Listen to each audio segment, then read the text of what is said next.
राधे राधे दोस्तों। शकुनी महाभारत काल का एक अहम पात्र था। अपने परिवारजनों की मृत्यु का जिम्मेदार शकुनी ही था। फिर भी उसे स्वर्ग क्यों मिला था, चलिए एक कथा के माध्यम से जानते हैं। दोस्तों, महाभारत के युद्ध में शकुनी और कौरवों ने अधर्म किया और पांडव धर्म की तरफ थे।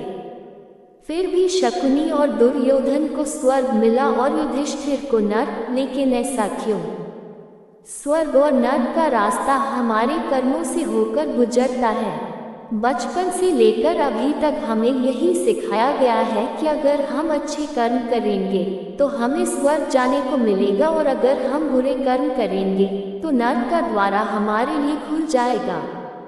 हम सभी ने महाभारत पढ़ी, देखी या सुनी है, और पता भी होगा कि पांडव धर्म की तरफ थे और कौरवों ने अधर्म किया था। लेकिन क्या आपको पता है कि युधिष्ठिर जब स्वर्ग पहुंचे थे तब उन्होंने स्वर्ग में दुर्योधन, दुशासन और शकुनी को विराजमान देखा था, लेकिन उनके भाई और द्रौपदी सभी नर्क में थे।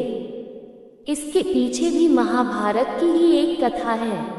दोस्तों, दरअसल शकुनी ने कभी अपने स्वार्थ लिए कोई पाप नहीं किया था। वह सिर्फ अपने परिवार के खिलाफ हुए अपराधों का बदला ले रहे थे।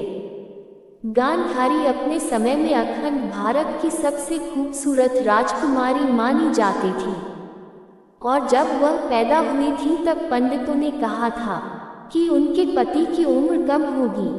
यही कारण है कि गांधारी के पिता महाराज सुबल ने एक बकरी से गांधारी की शादी कराकर उस बकरी को मार दिया था ताकि दोष कम हो जाए। शकुनी अपनी बहन गांधारी से बहुत प्यार करते थे, और जब उन्हें पता चला कि गांधारी का विवाह राज्य की रक्षा के लिए जन्मांध धृतराष्ट्र से किया जा रहा है, तब उन्हें बहुत क्रोध आया।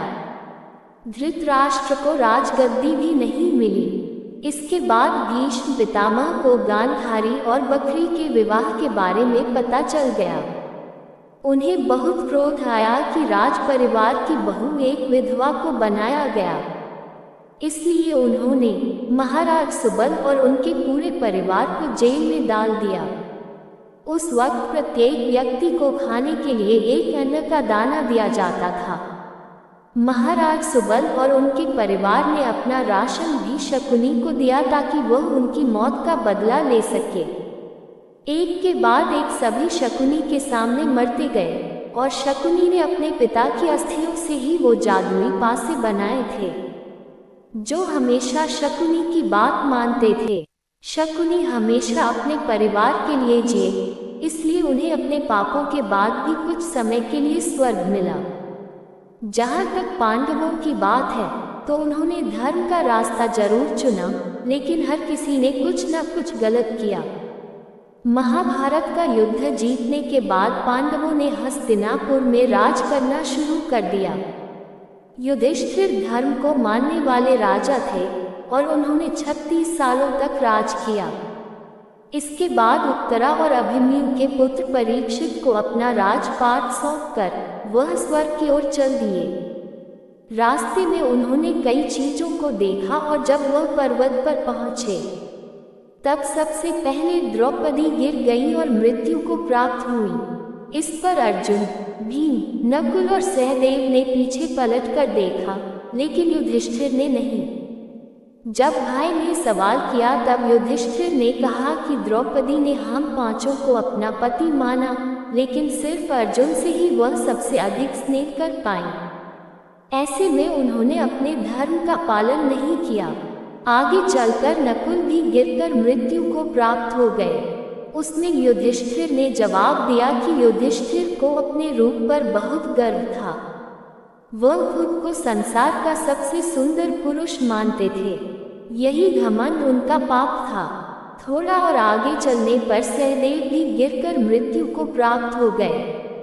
ऐसा होने पर जब अर्जुन ने युधिष्ठिर से पूछा तब उन्होंने जवाब दिया कि युधिष्ठिर को घमंड था कि वह सबसे बुद्धिमान है, और उनके सामने सब कुछ होता रहा, फिर भी उन्होंने अपनी बुद्धि का इस्तेमाल नहीं किया, और न ही अधर्म पर कुछ बोला और न ही उसे रोकने की कोशिश की। यही कारण है कि सहदेव आगे नहीं जा सके। थोड़ा और आगे चलने पर भीम के साथ भी ऐसा ही हुआ। तब अर्जुन ने पूछा कि भीम में तो कोई घमंड नहीं था, फिर उनके साथ ऐसा क्यों हुआ? इस पर युधिष्ठिर ने कहा कि भीम को उनका लालच मार गया। भीम इंसान होते हुए भी किसी जानवर की तरह खाते थे और खाना देख खुद को रोक नहीं पाते थे। इसके अलावा वो दूसरों की विपत्ति में खुश होते थे। अगर कौरवों के साथ कुछ बुरा होता था तो वह खुद ही प्रसन्न होते थे। इसलिए भीम आगे नहीं जा सके। आखिर में अर्जुन गिरे और सवाल पूछने वाला कोई ना था। तब युधिष्ठिर ने कहा कि अर्जुन खुद को विश्व का सबसे अच्छा धनुर्धर मानते थे।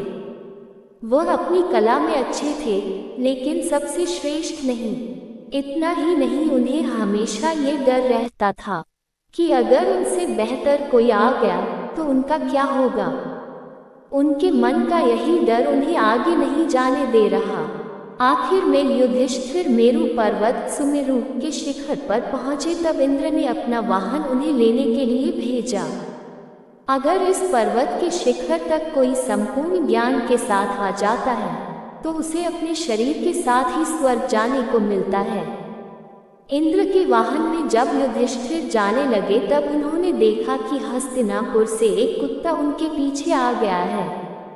इंद्र ने बिना उसके जाने से मना कर दिया और इंद्र ने कहा कि ऐसा नहीं हो सकता। तब युधिष्ठिर ने कहा कि अगर यह इतनी लंबी यात्रा करके आया है तो ये तय करने वाले हम नहीं होते कि वह आगे जाएगा या नहीं। उसने खुद को साबित कर दिया है। ऐसे में इंद्र को युधिष्ठिर को स्वर्ग लोक लेकर जाना ही पड़ा। इसके बाद स्वर्ग पहुंचकर युधिष्ठिर ने वहां दुर्योधन, शकुनी और दुशासन को देखा। युधिष्ठिर बहुत क्रोधित हुए और उन्होंने इंद्र से पूछा कि ये लोग यहाँ क्या कर रहे हैं। नारद मुनि ने समझाया कि युद्ध भूमि में वीरता से लड़कर मरने वाला हर व्यक्ति यहाँ मौजूद है। फिर युधिष्ठिर ने अपने भाई और पत्नी के बारे में पूछा। तब उन्हें पता चला कि वह तो नरक में है। युधिष्ठिर ने नरक जाने का फैसला किया। नरक की आग में युधिष्ठिर ने बहुत सारी चीजें देखी और यातनाएं पाते हुए अपने भाई और पत्नी को देखा। तब उन्होंने पूछा कि यह अधर्म क्यों? मुझे भी यही अपने परिवार के साथ रहना है और नहीं जाना स्वर्ग। तब इंद्र और अन्य देवता प्रकट हुए और उन्होंने कहा कि आपने अपने मन से सब कुछ त्याग दिया और खुद को इतना कठोर कर लिया कि अपने परिवार के मरने पर भी मुड़कर नहीं देखा, लेकिन स्वर्ग आते ही अपने अंदर के क्रोध को नहीं मिटा पाए। यहाँ आप क्रोध वश कौरवों को स्वर्ग में नहीं देख पाए। यही आपका पाप है। तब युधिष्ठिर ने वहां बैठ अपने कर्मों के बारे में सोचा और अपने मन से नफरत को हटाया। तभी वह स्वर्ग जा पाए। आशा करती हूँ ये कथा आपको जरूर पसंद आई होगी। वीडियो को लाइक, शेयर और कमेंट में जय श्री कृष्ण लिखना ना भूलें। ऐसी ही अन्य नई कथाओं के लिए चैनल को सब्सक्राइब अवश्य करें। धन्यवाद। राधे राधे।